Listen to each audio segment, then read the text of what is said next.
얻으니라. 아멘. 14절 끝에 그래서 우리는 이와 같이 로마에 가니라. 드디어 로마에 도착했다. 그런 말씀입니다. 그리고 16절에 로마에 가니까 그곳 형제들이 그랬어요. 그곳에 예수 믿는 사람들이라고 하는 표현도 되고 유대인들이라고 하는 표현도 될 텐데 아마 성령이 강림 때 로마로부터 온 사람들이 사도행전 처음에 보면 있었기 때문에 그때 복음이 전해진 사람들이 있었을 것이다 하는 것을 성서학자들이 추측하고 있습니다. 로마 교회는 그래서 바울이 개척한 것이 아니고 이미 먼저 예수님의 소식을 복음을 듣고 있었던 사람들이 있었다 하는 것을 알고 있습니다. 알 수 있습니다. 형제들이 우리 소식을 듣고 아비오 광장이라고 하는 것은 이제 바울이 멜리데 섬에서 내려서 다시 로마에 도착해서 그 들어간 로마 본토로 들어간 광장인데 거기 가 보니까 이렇게 개선문처럼 이렇게 오늘날은 만들어 놨는데 거기 바울이 도착했던 곳이다 이렇게 가이드가 얘기를 하더라고요. 트레이스 티베르라고 하는 것은 트레이스는 그 밑에 보면 세 여관이라는 뜻이다. 여관이 아마 세 개가 있었던 것 같아요. 옛날에 거기까지 맞으러 오니 바울이 그들을 보고 하나님께 감사하고 담대한 마음을 얻으니라 그랬습니다. 바울은 로마에 가기를 사모했던 사람이니까 거기 갔으니까 얼마나 마음에 감동이 있었겠어요. 드디어 로마에 왔구나 하는 그런 생각이 있었을 것이고 하나님께 감사하고 형제들이 어떻게 알고 왔는지 바울을 맞이하러 왔기 때문에 하나님께 감사하고 담대한 마음을 얻으니라. 자기를 도울 사람들이 하나님이 준비해 놓으셨구나 하는 것을 생각하고 감사하고 담대했다. 그러니까 바울은 원래 담대한 사람인데 이렇게 위로가 되니까 그렇게 담대했던 사람도 그래도 그 마음의 위로를 받고 담대하더라 그런 말씀입니다. 그러니까 하나님 앞에 위로를 받고 감사하지만 사람들이 이렇게 어렵고 힘들 때 도와주면 위로하고 하나가 되면 그것이 이렇게 담대한 바울이라도 위로가 되고 힘이 되는 것을 알 수 있습니다. 우리는 이 사실을 잘 알고 어렵고 힘든 사람들 대수롭지 않게 그냥 넘어가지 말고 말이라도 한마디 따뜻하게 할 수 있는 그런 위로의 사람들이 되시길 주의 이름으로 축원합니다. 바나바는 위로의 아들이었다 하는 그런 말씀이 있는데 그와 같을 때 이게 사랑의 모습이고 성령의 역사하시는 모습이 돼서 더욱더 하나가 되게 하시고 하나님의 나라의 역사에 아름답고 귀하게 쓰임받게 하실 줄로 믿습니다. 오늘은 14절 끝에 그래서 우리는 이와 같이 로마에 가니라 이 말씀을 좀 중심으로 해서 말씀을 좀 나누려고 합니다.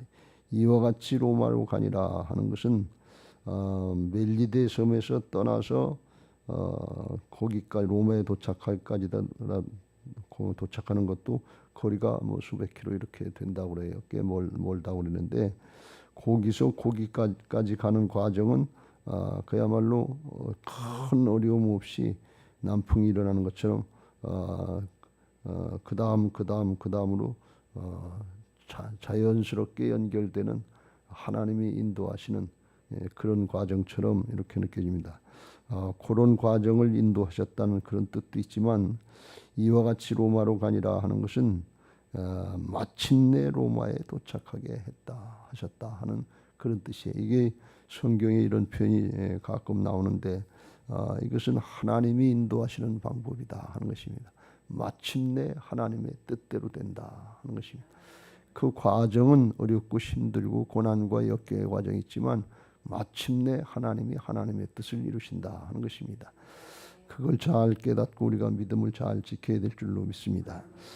사도 바울도 보면 이게 바울이 복음 전도할 때부터 하나님이 십자가 부활의 복음을 이루실 때부터 그때부터 우리 안에 성령으로 다시 오셔서 함께 하시고 인도하시는 과정, 기본적인 복음의 과정이 그런 과정입니다만, 특별히 로마에 도착하려고 하는 그 과정을 바라보면 예루살렘에서 3년여 동안 심판을 받고 구금을 당하고 매일 죽을 고비를 많이 넘기면서 죽이려고 쫓아다니던 사람들, 유대인들을 40명까지 있었는데, 나중에 율리오 백부장을 통해서 로마로 압송하는 그런 과정을 보면 하나님께서 일일이 다 간섭하시고 지켜주신 것을 알 수 있어요. 로마로 압송될 때도 이 로마 병정들하고 율리오 백부장이 따라붙었으니까 가만 놔뒀지, 그렇지 않았으면 쫓아와서 어떻게 해서라도 바울을 죽이려고 그랬을 거예요. 그러니까 그런 과정 하나하나를 생각해 보면 이게 하나님이 오시는 역사구나. 하나님이 오시지 않으면 이렇게 어떻게 되겠는가 말이지. 자기는 마음에 소원하고 사모하고 그랬을 때 하나님이 그걸 받아들이시고 로마로 가서 네가 가이사도 만나고 복음도 전해야 될 것이다 말씀해 주시고 끝까지 지켜주시는 걸 보면 이 하나님이 이와 같이 인도하셔서 하나님의 역사를 이루게 하시는 줄로 믿습니다. 하나님의 일은 하나님이 하신다. 하나님의 선교다 하는 것을 우리가 이 바울을 통해서 잘 볼 수 있습니다. 로마로 압송당하는 그 지중해 가운데 풍랑을 만났을 때도 바울아 두려워하지 말라. 내가 가이사 앞에 서야 하겠고 또 하나님께서 너와 함께 항해하는 자를 다 내게 주셨다 하였으니 그러므로 여러분이여 안심하라. 나는 내게 말씀하신 그대로 되리라고 하나님을 믿노라. 하나님이 하실 걸 믿었다 말이야. 이게 믿음의 사람이에요. 하나님이 말씀하시면 그 말씀대로 이루실 걸 믿고, 그리고 그 다음부터는 어떻게 하는 거예요? 믿음 지키는 거예요. 말씀 붙잡고 믿음 지키는 거예요. 왜? 그 하나님이 이루시긴 이루시는데 그냥 이루시지 않고 이루시는 과정을 보면 반드시 고난도 있고 역경도 있고 고비고비 아주 이런 어려운 일들이 많단 말이죠. 근데 그렇다고 해서 중간에 그만두면 안 되고 끝까지 하나님께서 이루실 걸 믿고 말씀 붙잡고 믿음 지키면 하나님이 마침내 이루시는 역사를 본단 말이에요. 근데 하나님이 그렇게 하시는 것은 뭔가 하면 하나님은 문제 해결하는 거기에 목표를 두고 있는 게 아니에요. 문제 해결하는 건 하나님이 말씀 한마디로 얼마든지 천지 창조할 수 있고 사람을 만드실 수 있어요. 그게 목적이 아니고 하나님이 하나님의 사람들 믿음의 사람으로 만들어 주시고 끝까지 믿음 지키고 하나님 앞에 설 수 있도록 하나님이 그 과정을 인도하시는 것을 믿으시기 바랍니다. 가만히 생각해 보면 교회 짓는 거 하나님이 하시려면 아주 쉽게 편하게 할 수 있어요. 우리가 지나고 나서 얘기입니다. 하나님이 우리 교회 어렵고 힘든 과정이 좀 뭐 코로나도 있고 전쟁도 터지고 금리도 오르고 자재값도 오르고 뭐 별일 다 많았습니다만 근데 지나고 보면 마침내 하나님께서 이루게 하셨더라. 그 과정 중에 믿음을 지키고 감당해내는 게 그건 뭐냐? 하나님 우리 교회를 믿음의 사람들로 세우시려고 하시는 하나님의 섭리의 과정인 것을 믿고 믿음 지켜야 될 줄로 믿습니다. 바울이 그 고백이에요. 내가 선한 싸움 싸우고 달려갈 길을 마치고 믿음을 지켰으니 이제 내게 의의 면류관을 주실 것이다.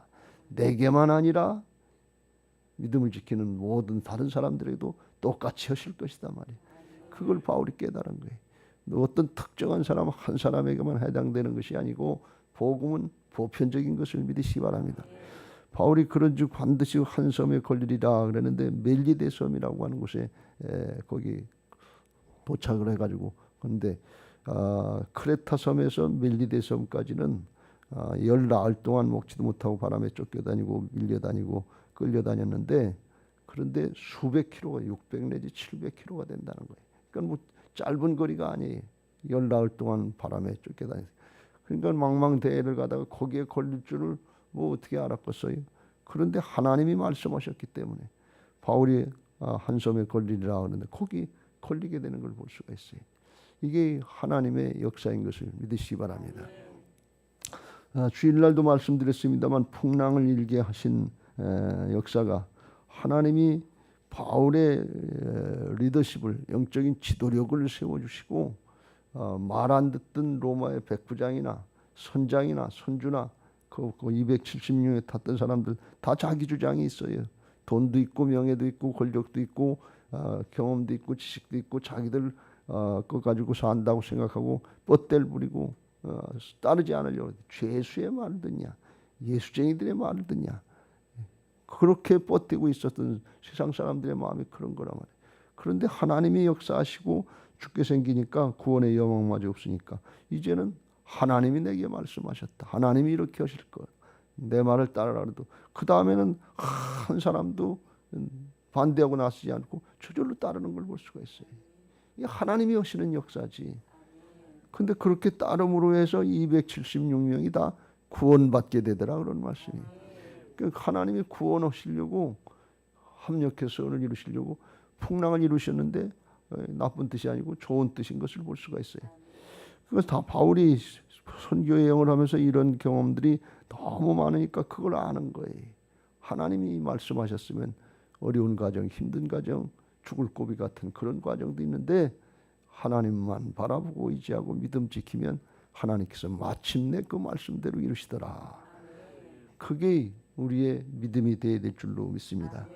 그러니까 로마에 보내는 이제 총독이 심판하는 그런 과정 중에도 하나님이 함께 하셨고 풍랑 중에도 함께 하셨고 또 멜리데 섬에 도착해서도 사건이 있었잖아요. 거기 독사가 물어서 죽을 뻔했는데 툭 터니까 그냥 불에 떨어져서 뱀은 죽고 아무런 이상이 없더라 말이지. 또 그곳 추장인 사람 같은 보블리오라고 하는 사람의 부친이 열병이 걸리고 이질이 걸리는데 가서 기도해주고 낫게 하니까 그러니까 그래서 그곳 사람들이 극진히 대접을 하고 또 예수도 믿고 그랬겠죠. 나중에 전해오는 문헌에 의하면 그곳 보블리오라고 하는 사람이 예수님을 믿고 그곳 주교가 돼서 그랬고 오늘날도 그 섬이 수십만이 사는데 몰타섬이라고 하는 섬인데 예수 믿는 사람들이 60, 70% 이렇게 된다는 거예요. 이게 하나님의 역사지요. 그렇게 됐던 것도 무슨 뜻이에요? 하나님이 그렇게 하실 걸 믿었단 말이죠. 배에 독사 물렸다고 그냥 오두방정을 떨고 큰일 났다고 죽었다고 그러지 않고 퉁퉁 붓지도 않고 민찬웅 전사님, 목사님 외삼촌이라고 그랬나 누구라고 그랬나 2달 동안 병원에 있지도 않고 툭 털어놓고 말았단 말이에요. 왜 그랬냐? 하나님이 복음 전도하기 위해서 믿고 하나님을 의지하면 그렇게 된다고 가르쳐 주셨기 때문에 그래요. 그 바울이 그걸 알았기 때문에 하나님이 말씀하셨으면 하나님이 이루시는 거다 하는 걸 알았어요. 마가복음 16장 17절 18절 복음 전하러 이제 다닐 때 그런 일이 있을 건데 믿는 자들에게는 이런 표적이 따르리니 곧 그들이 내 이름으로 귀신을 쫓아내며 새 방언을 말하며 뱀을 집어 올리며 무슨 독을 마실지라도 해를 받지 아니하며 병든 사람에게 손을 얹은즉 나으리라 하시더라. 뱀을 집어 올리며 뱀을 집어 올린 건 아니지만 물려도 그냥 올리고 툭 털어버리면 된다 말이지. 무슨 독을 마실지라도 해를 받지 않아요. 여러분들 우리가 사실 요새 음식물에 다 농약 들어가고 독이 다 들어가 있는 거 먹는 거예요. 그냥 뭐 멀쩡한 거 먹는 거 아니에요. 너무 겁먹지 말고 그냥 하나님이 내 명 살게 하실 때까지 지켜주신다 하는 걸 믿고 벌벌벌 떨지 말고 염려 근심하지 말고 뭐이 잘못됐나 그냥 뭐 물 묻었나 그렇게 너 염려하지 말고 그냥 드세요. 옛날에 뭐 그렇게까지는 할 수 없지만 땅에 떨어진 것도 툭툭 털어서 이렇게 해서 그냥 시골 사람들 먹는 거 뭐냐. 그래도 살아요. 사람이 흙으로 만들었잖아요. 흙도 먹는 경우도 옛날에 있었는데 왜 그러냐. 뱀을 집어 올리며 무슨 독을 마실지라도 해를 받지 아니하며 병든 사람에게 손을 얹은즉 나으리라 하시더라. 그렇게 멜리데 섬에서 그렇게 그대로 사건이 일어난 걸 볼 수가 있어요. 하나님의 말씀이 있으니까 하나님이 그렇게 하신다고 그랬으니까 그거 겁내지 않는다. 아마 바울은 속으로 더 그랬을 거예요. 죽으면 천국인데 뭘 걱정을 해. 더 좋은 데로 가는데. 아마 그렇게 마음 먹고 복음 전했을 거예요. 뭐 사는 자체 복음 전하는 자체가 어떻게 보면 더 힘들 수도 있는 그런 과정을 계속 겪고 있잖아요. 고린도후서 11장에 보면 얼마나 많이 고통을 당했는지 그걸 쭉 나열하고 있는데 그랬단 말이죠. 사실 사도 바울이 순교할 때 로마 감옥에 갇혔다가 목이 잘려서 죽었다고 전해지는데 그 각오하고 살았단 말이죠. 이게 다 끝이 아니다 말이지. 왜 그래요? 하나님 나라가 있다 말이죠. 이 세상에도 하나님이 그냥 그대로 임마누엘 하셔서 함께 하시는 역사가 영원토록 또 함께 하시고 천국도 있고 영생도 있고 면류관도 있고 상국과 면류관이 있다면 그냥 그대로 믿어지니까 그대로 믿음 지키고 꿋꿋하게 지켰다 그런 말씀이에요. 이게 마침내예요. 마침내 하나님께서 이루실 것을 믿고 신앙하는 그런 신앙이 돼야 꿋꿋하지. 조금 어려움 당했다, 역경 당했다, 오두방정 떠는 것처럼 너무 그러지 마세요. 그럼 하나님을 부끄럽게 하고 예수님을 부끄럽게 하시는 거예요.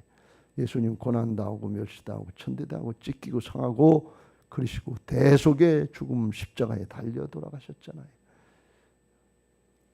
그리고 우리를 영생의 길로 인도하신 줄로 믿습니다. 그게 마침내예요. 마침내 승리가 보장된 것을 믿으시기 바랍니다. 창세기에서 하나님이 아브라함을 택하셔서 믿음의 조상을 삼으실 때부터 그 마침내가 시작됐어요.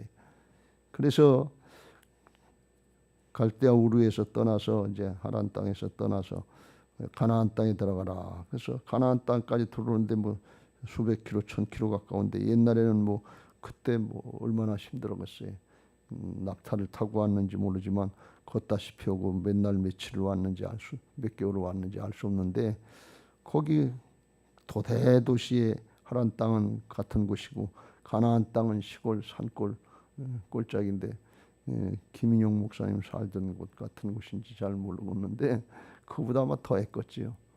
그런데 아브라함이 그의 아내 사레와 조카 롯과 하란에서 모은 모든 소유와 얻은 사람들을 이끌고 가나안 땅으로 가려고 떠나서 마침내 가나안 땅에 들어갔더라. 성경은 마침내 가나안 땅에 들어갔다 그러고 끝이에요. 그 중간에 얼마나 어려운 일이 있었는지 힘든 일이 있었는지 죽을 고비를 많이 넘겼는지 강도를 만나고 도적들을 만났는지 그런 건 상관없단 말이에요. 마침내 하나님이 이루신다 그런 말씀. 그걸 믿는 것이 하나님의 동행을 믿는 신앙인 것을 믿으시기 바랍니다. 주님이 임마누엘을 하시려고 우리 안에 오셔서 떠나지도 아니하시고 버리지도 아니하시고 영원토록 함께 하시고 우리에게도 마침내 하실 줄로 믿습니다.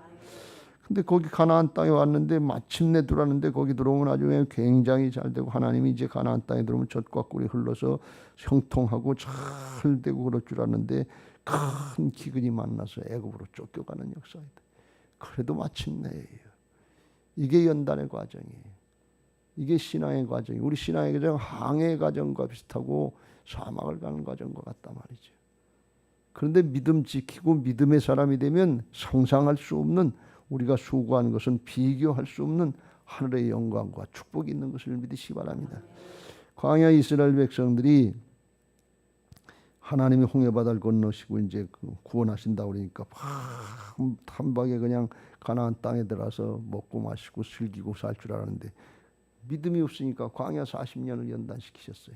믿음 지키지 못하다가 원망하고 불평하고 불신하고 불순종하다 광야 가운데 출애굽 1세대들이 죽었어요. 출애굽 2세대들은 그걸 깨닫고 광야에서 뱀을 갖다 노뱀을 만들어서 원망하지 말고 불평하지 말고 하나님의 말씀대로 바라봐라 그러면 바라본 뱀을 물린 자마다 다 낫다고 그랬어요. 물려도 낫는다 그러놨어요. 불뱀이 있어도 상관없다 그런 얘기. 불뱀에 물려도 상관없다 말이지. 왜? 말씀대로 따르면 하나님이 살려주신다. 이게 복음인 것을 믿으시기 바랍니다. 복음을 체험하고 출애굽 2세대들이 광야를 이제 지나서 가나안 땅에 들어 정복하고 거기를 차지하게 됐잖아요. 그리고 나서 하나님이 하시는 말씀이 모세를 통해서 2세대들에게 연설할 때 신명기 8장 15절 16절에 보면 그걸 말씀합니다. 너를 인도하여 그 광대하고 위험한 광야 곧 불뱀과 전갈이 있고 불이 없는 물이 없는 간조한 땅을 지나게 하셨으며 또 너를 위하여 단단한 반석에서 물을 내셨으며 내 조상들도 알지 못하던 만나를 광야에서 내게 먹이셨나니 이는 다 너를 낮추시며 너를 시험하사 마침내 내게 복을 주려 하시면이라. 마침내 복을 주려 하는 게 하나님의 계획이지 중간에 도태되고 끝나는 게 하나님의 계획이 아니다 말이에요. 근데 출애굽 1세대들은 불신앙하니까 마침내 은혜를 보지 못했다 그런 말씀이에요. 마침내 은혜를 보는 사람이 있고 그렇지 못하는 사람이 있다 그런 말씀이에요. 끝까지 믿음 지켜야 될 줄로 믿습니다.